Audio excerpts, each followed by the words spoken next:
Hello, my name is Adriana Marino, and I am host and producer of Bend into Balance, powered by the Source. Today, I'm really excited to be accompanied by Lisa Tynan from Step Into Stillness, who has a musical gift for us in a few minutes. Lisa, thank you so much for being here. Can you introduce yourself and tell us about you? Yes, thank you so much for having me on the show. I'm a certified sound healer and certified yoga teacher here in Bend. I teach both adult and children's yoga, and I do sound bath events throughout the city. I've noticed that recently, picking up the source, there are more and more offerings of sound baths. What is a sound bath and what does it provide for its participants?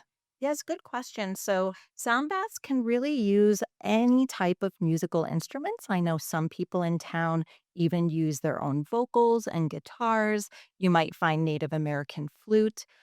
I specialize in using metal and crystal singing bowls as the predominant instruments in my sound bath.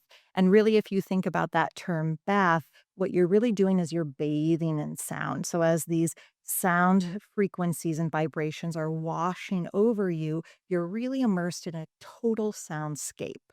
Okay. And what does this provide for the participants? Like, what is this experience about? Mm, that's a good question. So it can really vary depending on the participant, their own past experiences, what they would like to get out of the event. So I've had some people who just find it very relaxing. It's an opportunity to rest and restore, rejuvenate.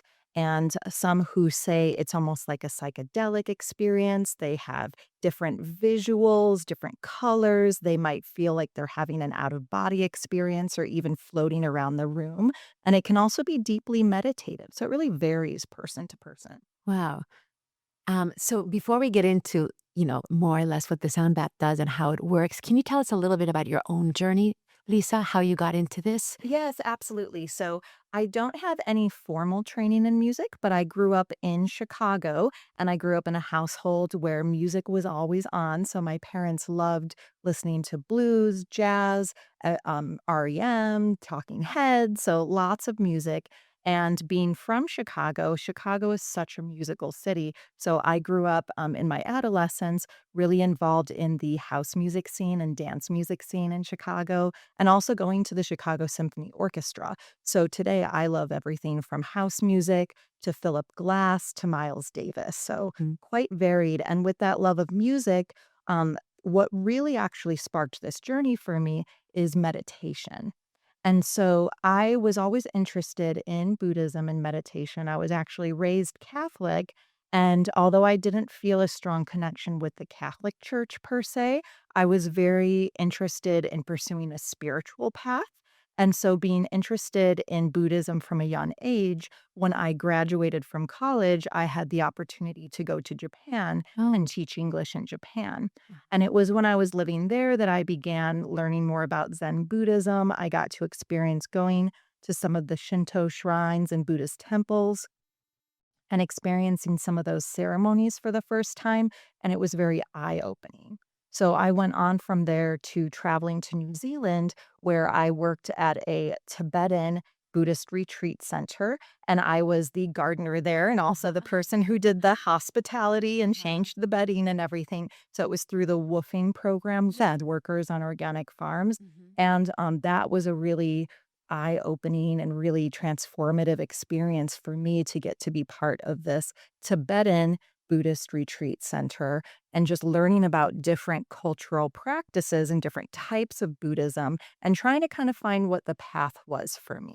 So, fast forward from there, I moved to Berkeley, California to pursue my Montessori teaching credential and became a Montessori teacher. And there were just so many opportunities living in the Bay Area to go participate in different Zen centers, different Buddhist places. There were Mhm. lots of monks that would come and do different Dharma talks in the Bay Area. So, really immersing in that. But the thing that I found is that, hard as I tried, I really struggled to meditate and to really quiet my thoughts. And I remember even sitting in one of those Dharma talks, and the monk was saying, imagine that your thought is like a cloud floating by you and just let the thoughts float by you like Yeah. clouds. And I thought to myself, oh my gosh, my thoughts are like race cars. And I have 10 race cars in my mind zooming across. And so it was a struggle. It was a struggle for me to get the type of practice that I really wanted in my life. Mhm. And when I moved to Bend in 2013 to start a Montessori school here. And at the time, or I'm sorry, not at that time. Yeah. um, as I met my husband and got married to my husband, and we were having some struggles in our relationship, I began to realize that I had ADHD. And so it Okay. was about 6 or 7 years ago that I pursued getting an ADHD diagnosis and found out that I did, in fact, have ADHD.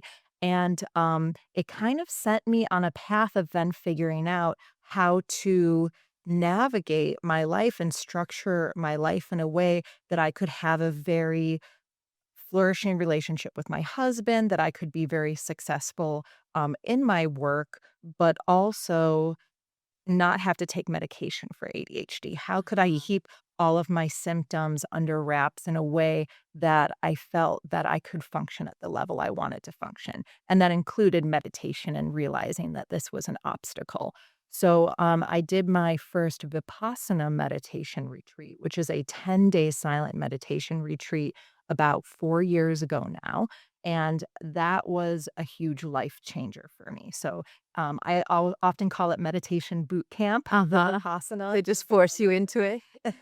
Uh-huh. Well, you spend all day meditating for 10 days. You take a vow of noble silence, Mhm. and you are meditating with breaks from 6 a.m. until 9 p.m. Wow. for 10 days. So that's kind of how I see it as boot Wow. camp. Sure. And through doing that, it was one of the most difficult things I've ever done, I can but imagine. also one of the most rewarding and transformative. Uh-huh. I finally felt like I was able to develop a meditation practice where I feel like despite my background and, all my exploration in my 20s and early 30s, Mhm. I never felt like I had really meditated before. Okay, And I had this great moment where finally I was able to do that. that's And when beautiful. I got back from the meditation Uh-huh. retreat, I struggled again at home because then life comes in, all of the Yeah. things we have to deal with, the emails, the phone calls, the taking care of family members.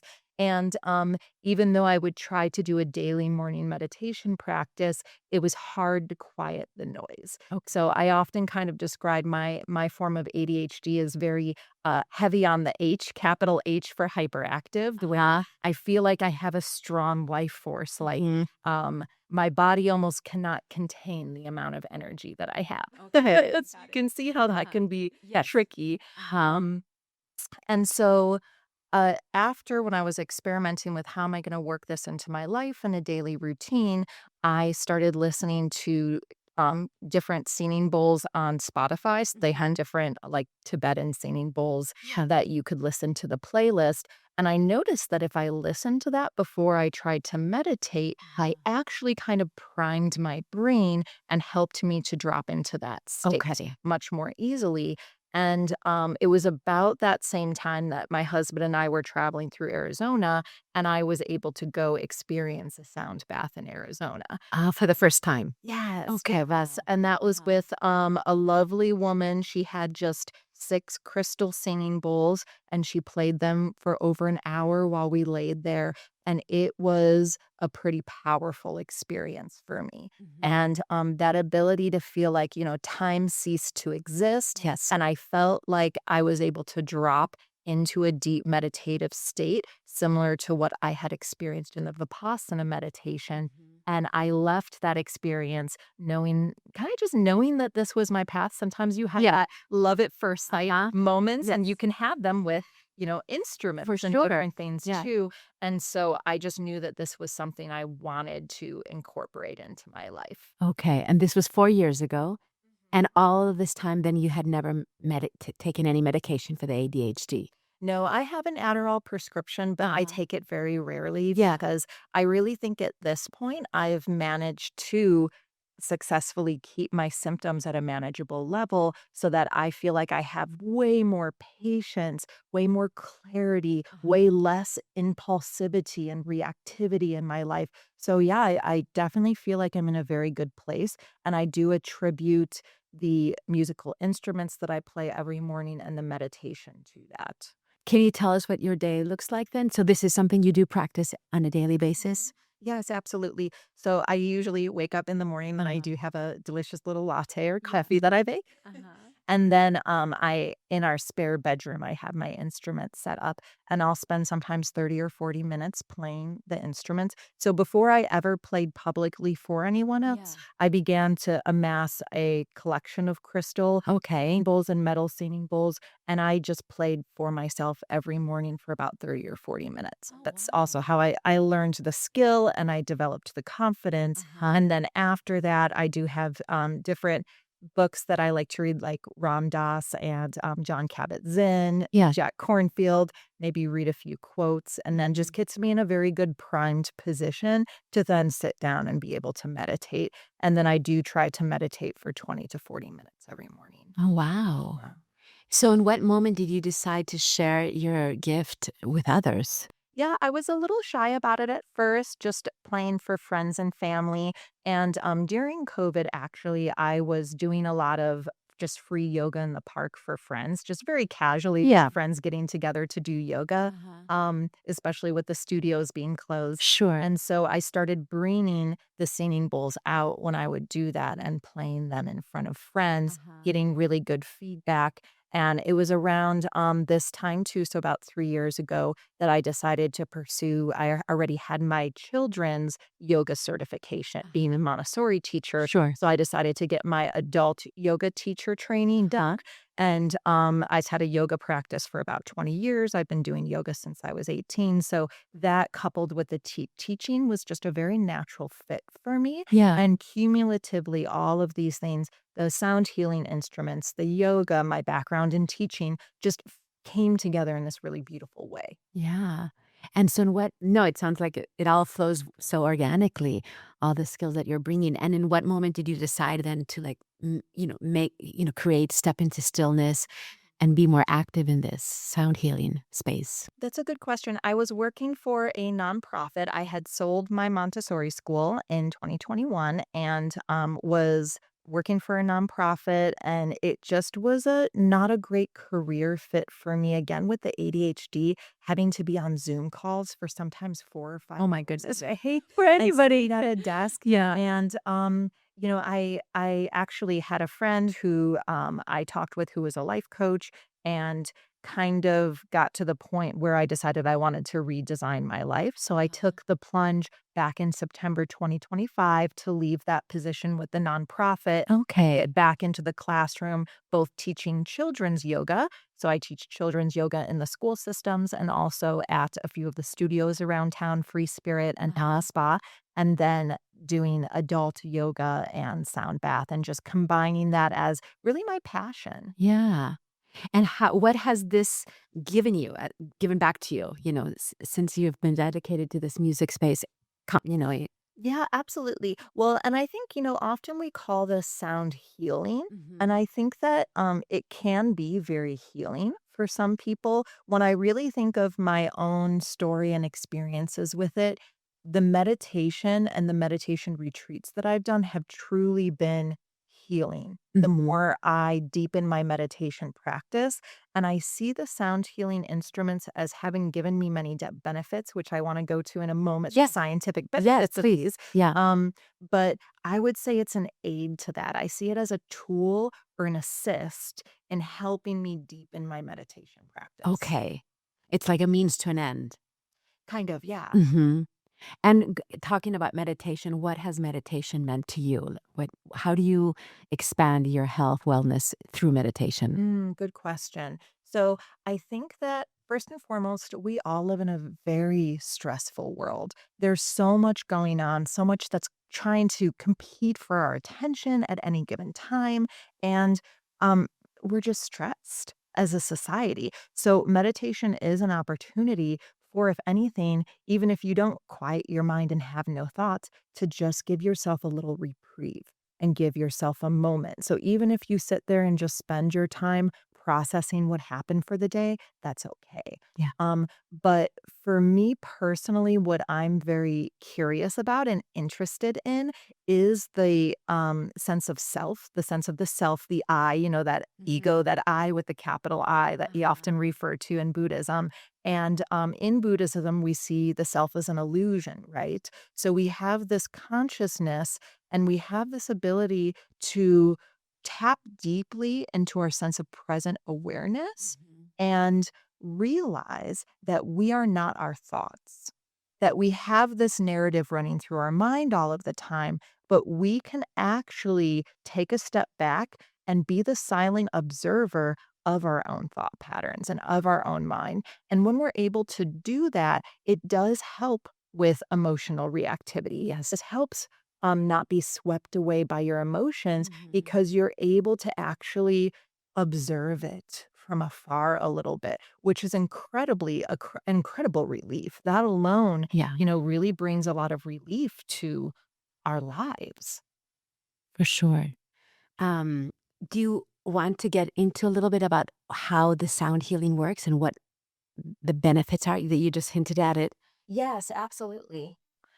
So first I want to talk about brainwave states. Mhm. So brainwaves are rhythmic electrical impulses generated by our brain's neurons, and they can actually be measured with EEG machines. So there are five main brainwave states that our brains go through during the day. So the first one is delta, and delta is measured at anywhere from zero point 0.1 to 4 hertz frequencies.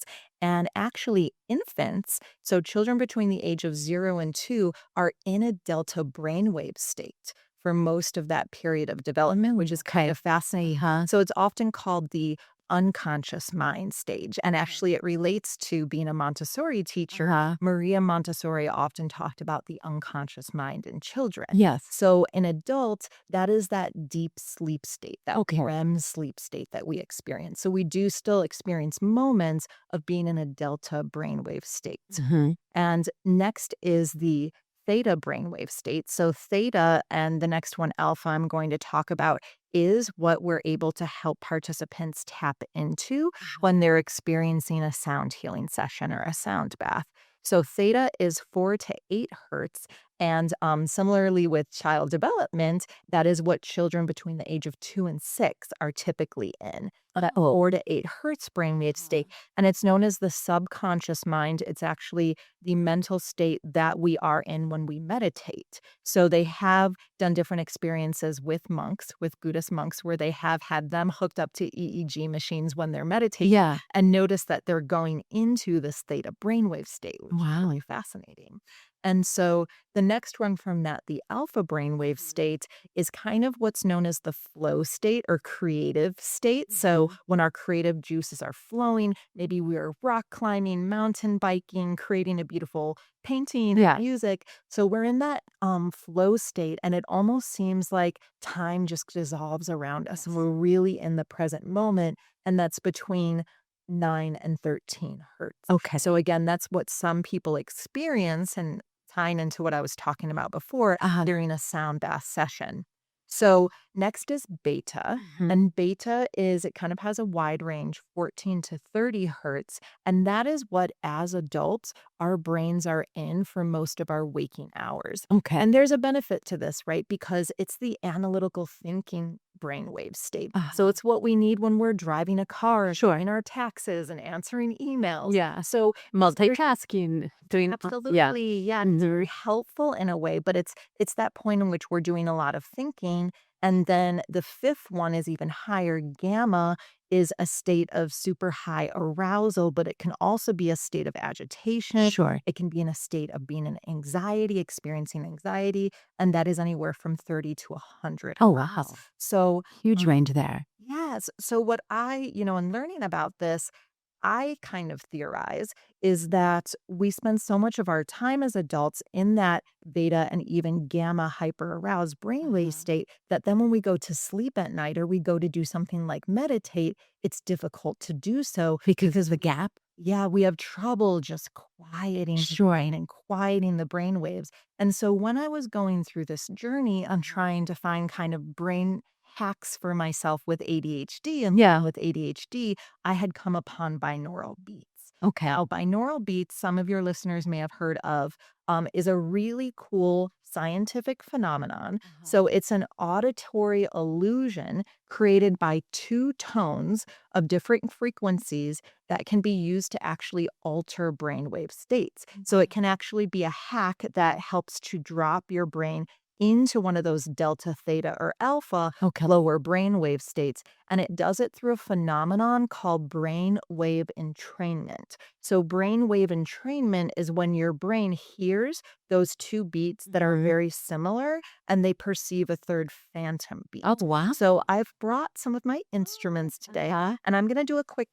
Okay. demonstration for you on what that binaural beat sounds like. So, I have here one crystal bowl Mhm. whose frequency is 218 hertz. Okay. And then I have another bowl I will play after with a frequency of 216 hertz. So 218 minus 216, that's a 2 hertz difference. Yes. So I'll go ahead and hit the first one first. Okay.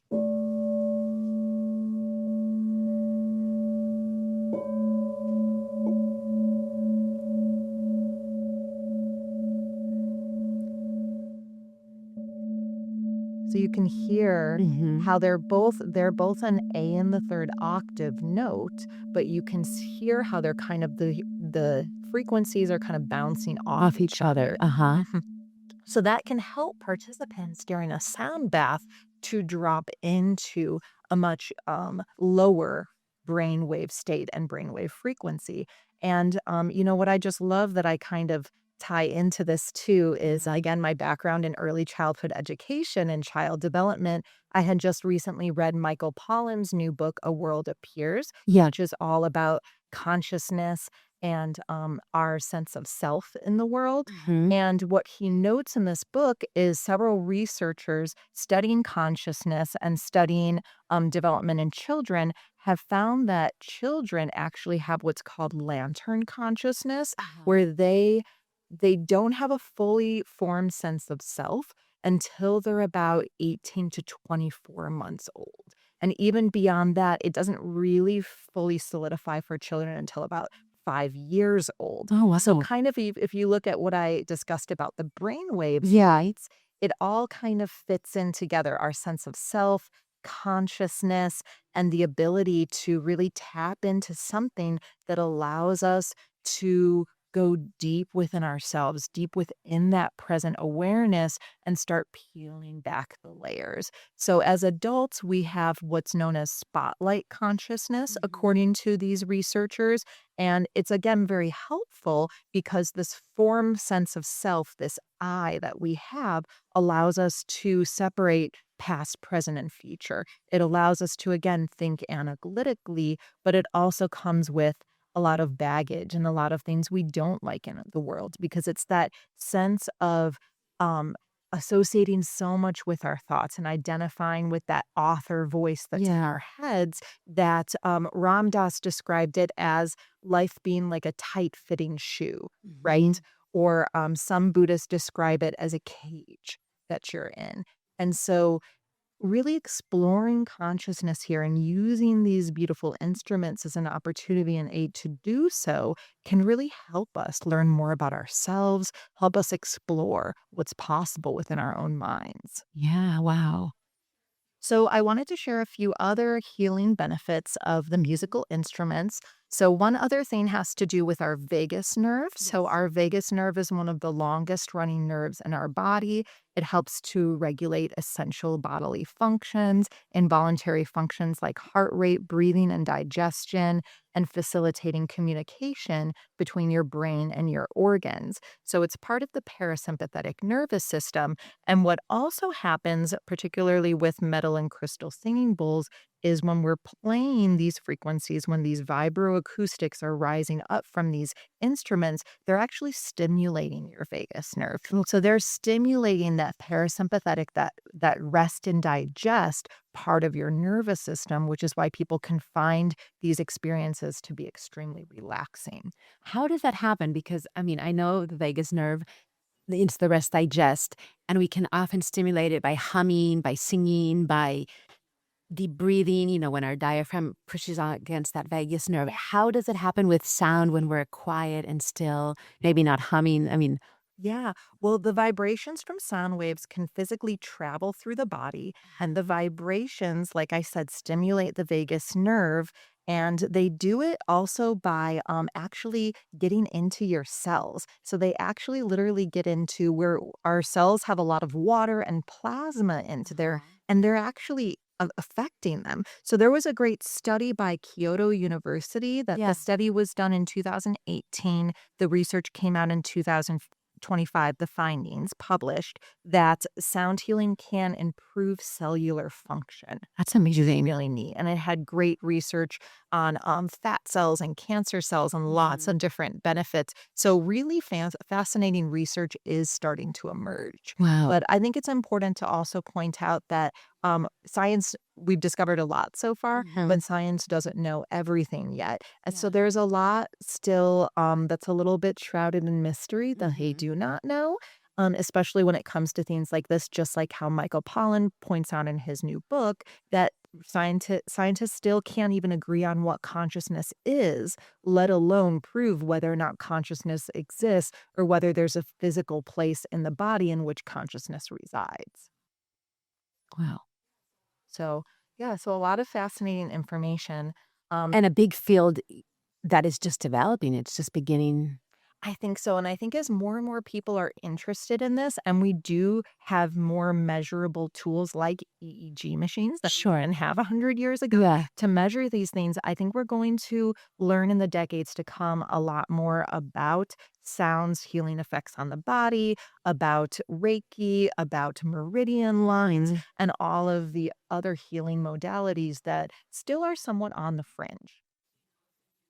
Do you know if they're using sound baths, sound healing for, terminally ill patients?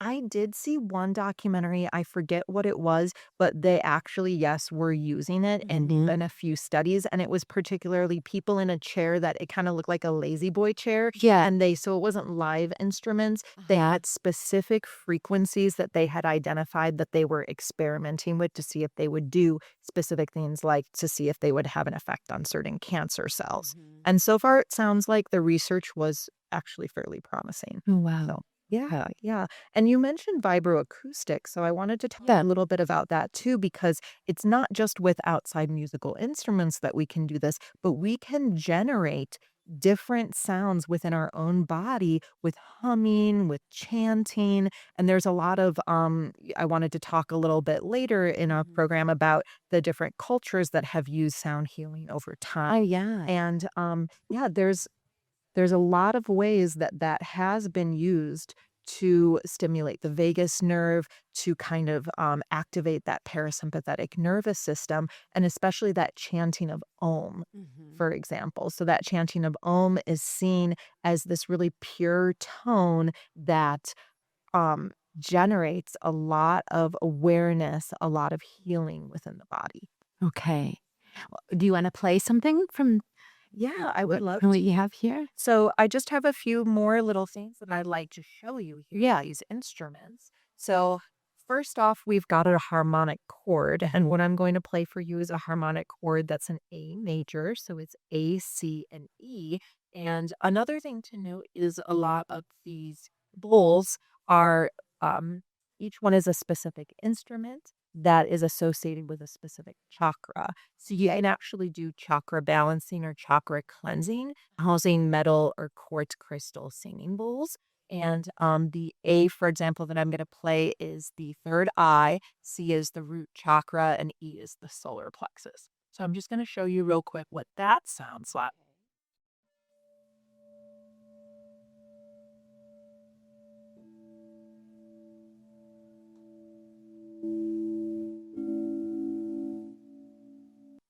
It's beautiful. It's so subtle that it reaches us so much. Yeah. Thank you. And now I'm going to go ahead and just play for you for a few minutes. Okay. So this is what one could hear in one of your sound baths, Lisa? Yes, absolutely. And I'll also be incorporating some of the seed chimes that I've brought, which are called pala seeds. It's an instrument from Indonesia.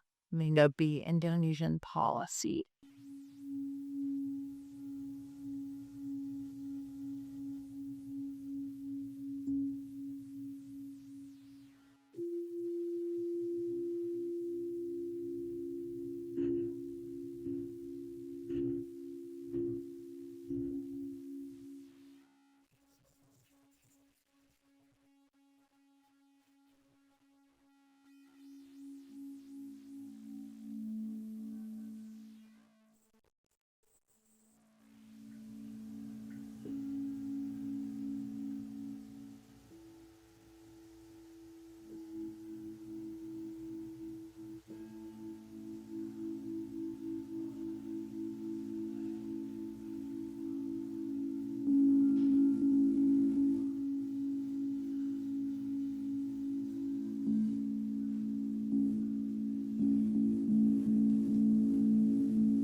That was beautiful. Thank you. Yeah, you're welcome.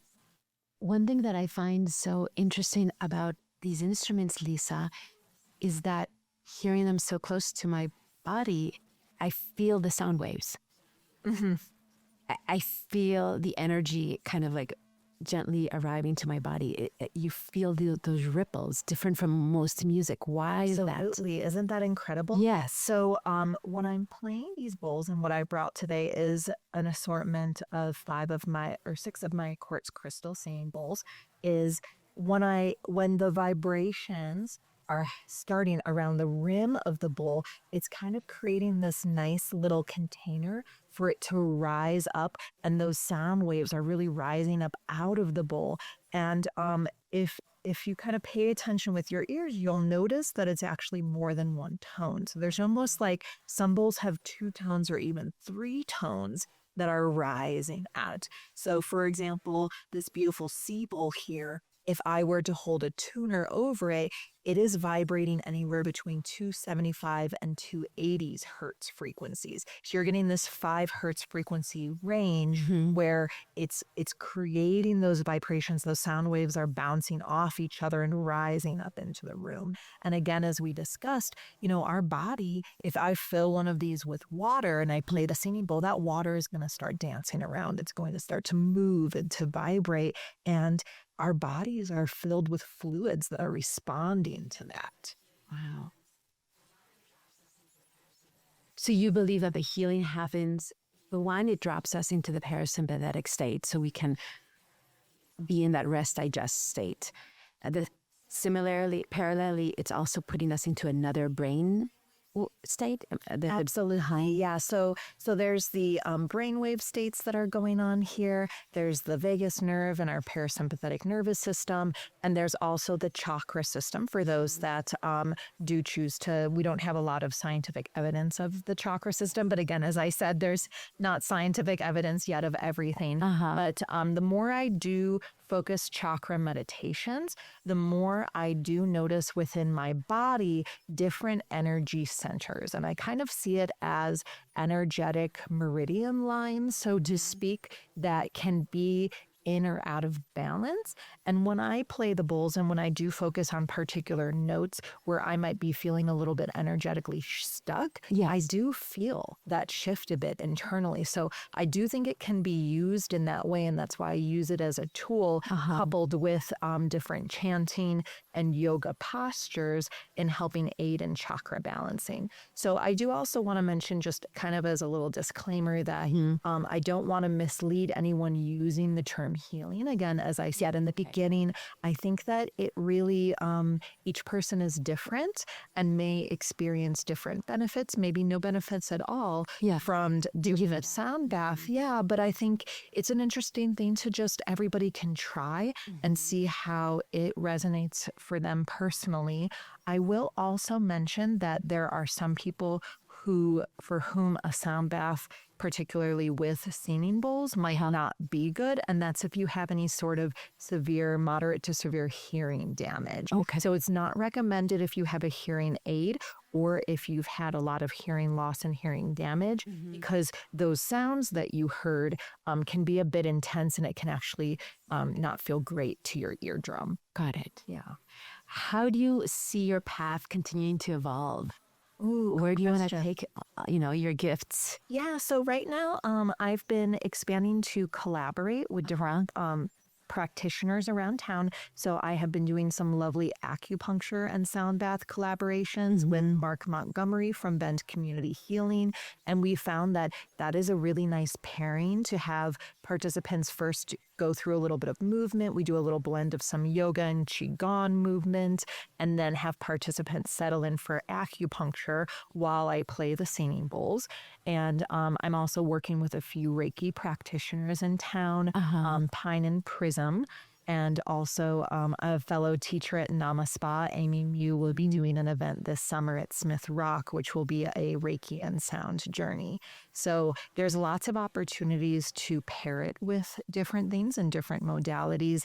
And I know, it's been used, sound healing has been used with different rituals for a very long time throughout history and throughout different cultures. Can you tell us a little bit what you've discovered in your studies? Yeah, absolutely. So in Native American cultures, Native American flutes are often used in different rituals and ceremonies.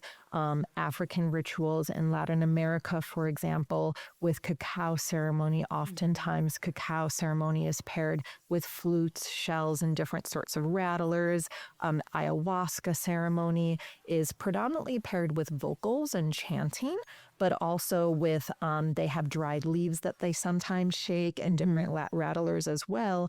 I had the privilege of participating in a few kirtans when I lived in the Bay Area. And kirtan is an Indian ritual where you chant for very long periods of time. So it's predominantly vocals and those vibroacoustics, but you could be chanting for anywhere from 1 to 2 hours. Wow. Our instructor, the person who led the kirtans, he had told us about one he went to in India that lasted 24 hours. Oh my goodness. What's really interesting that happens, and I think kind of the parallel with a lot of these different cultural traditions, is that when you are having these repetitive beats or these rhythmic patterns in music, whether it's generated vocally or through different instruments, it almost puts you in a trance-like state, which is kind of like this transcendental sort of bliss body, the subtle energy we start tapping into, again, related to that present awareness that we can also experience through meditation practice.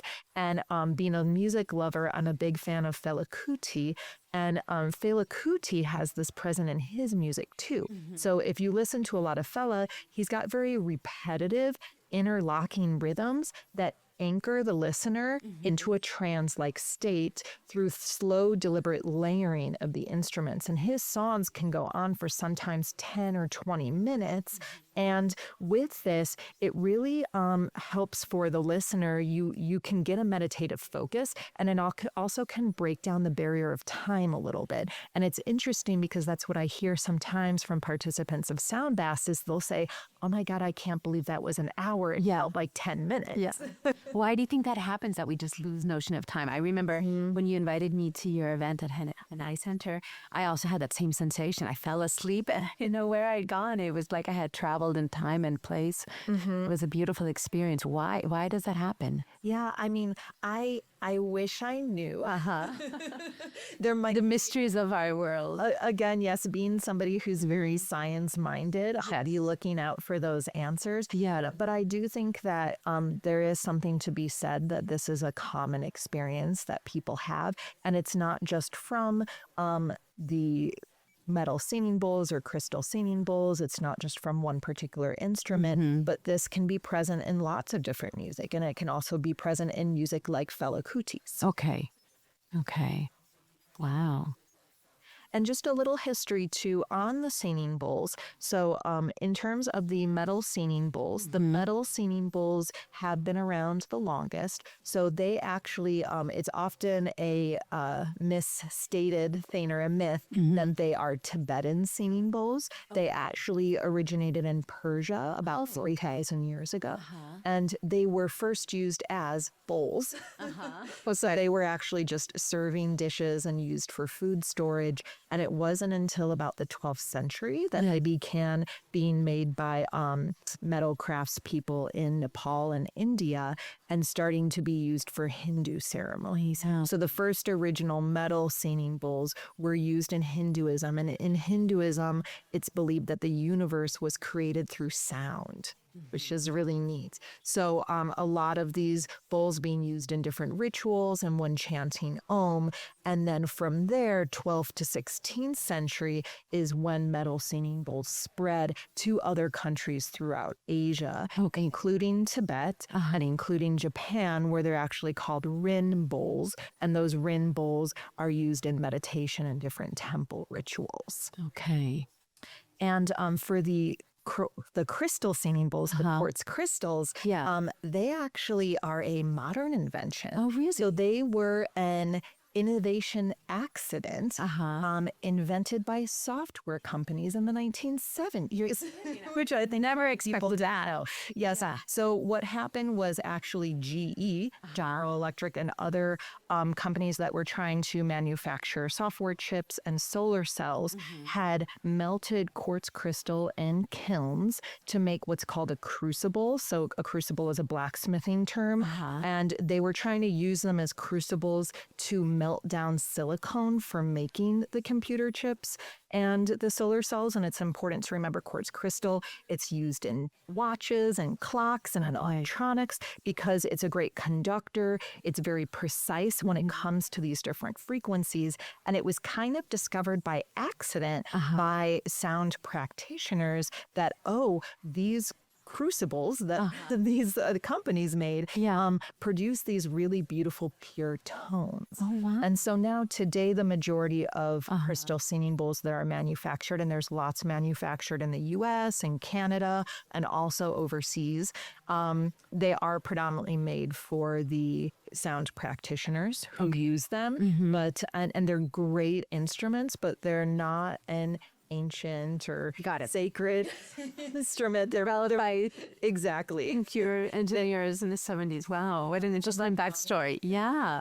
I love these accidents that happen and that can provide such a different purpose from what it was intended for. Absolutely. And I brought one of my pink bowls today that is actually melted down rose quartz. So you can melt different precious gems and minerals with these bowls. So quartz crystal singing bowls can vary in price anywhere from $100 bowl to up to $100,000. And some of those bowls that are up there and as high as the $100,000 price range are blended with melted gold, melted onyx.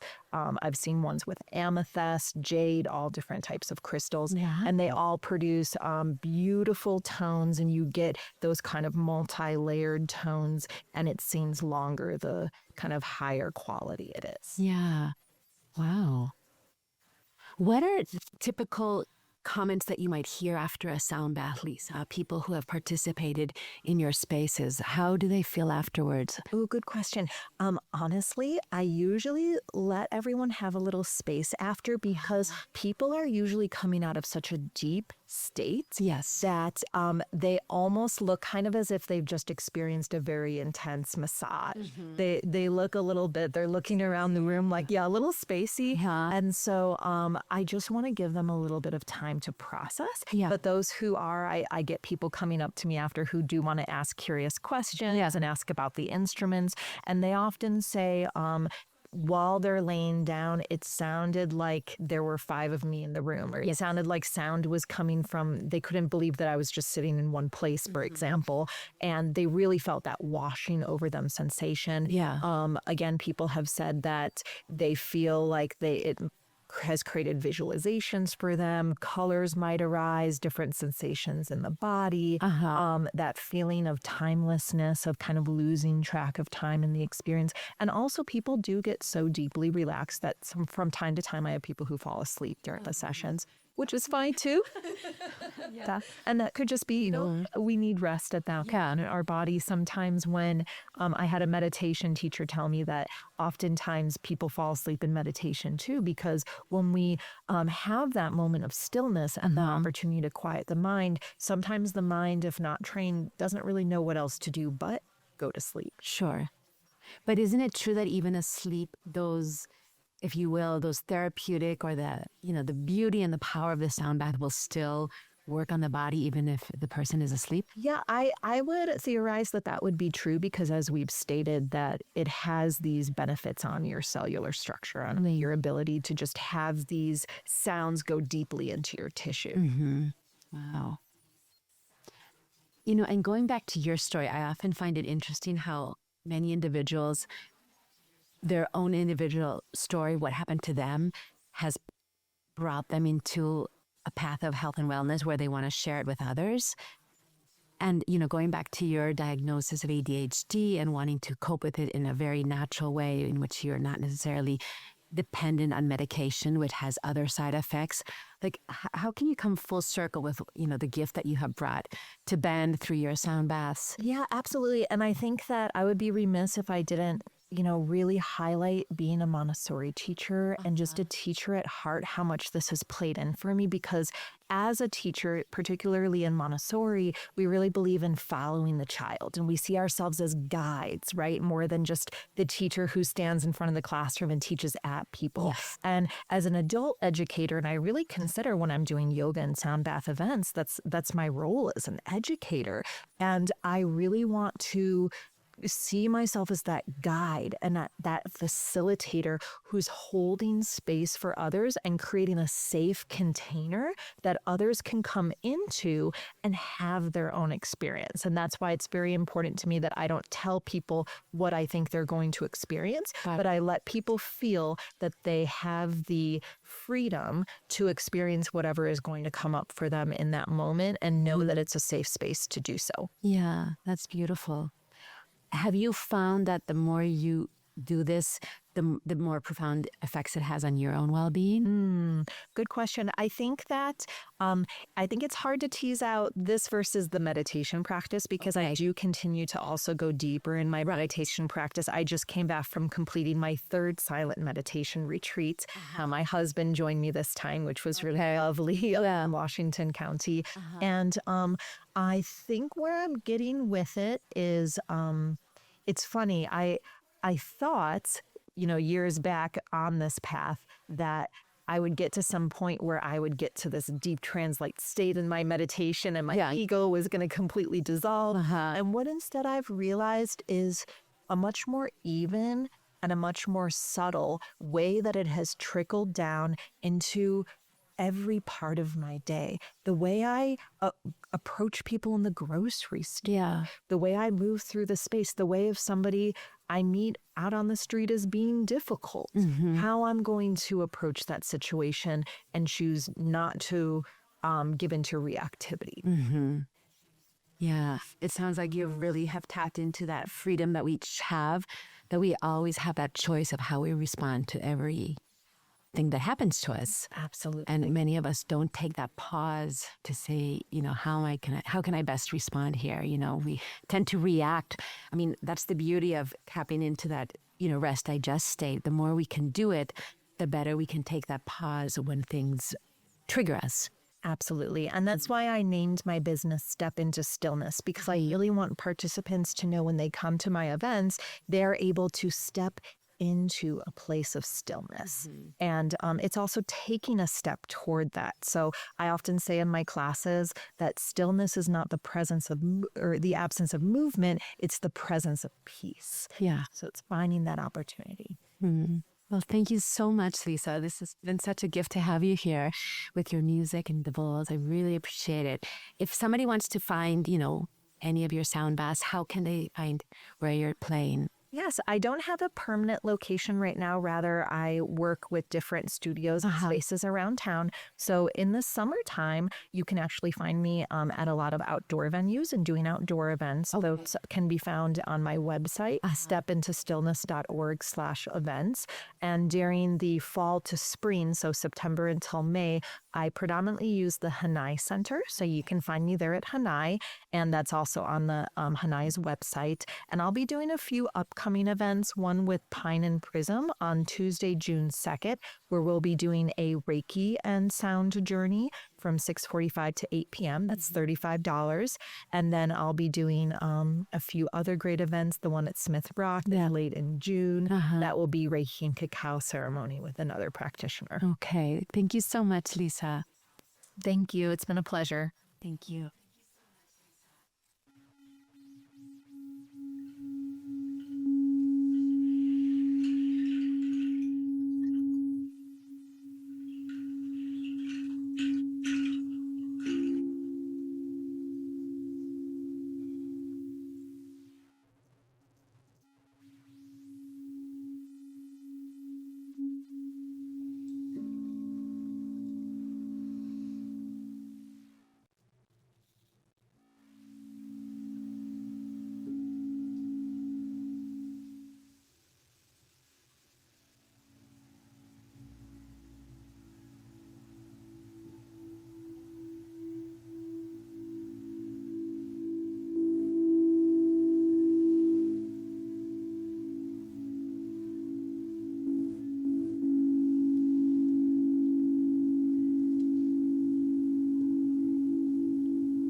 And that's a wrap.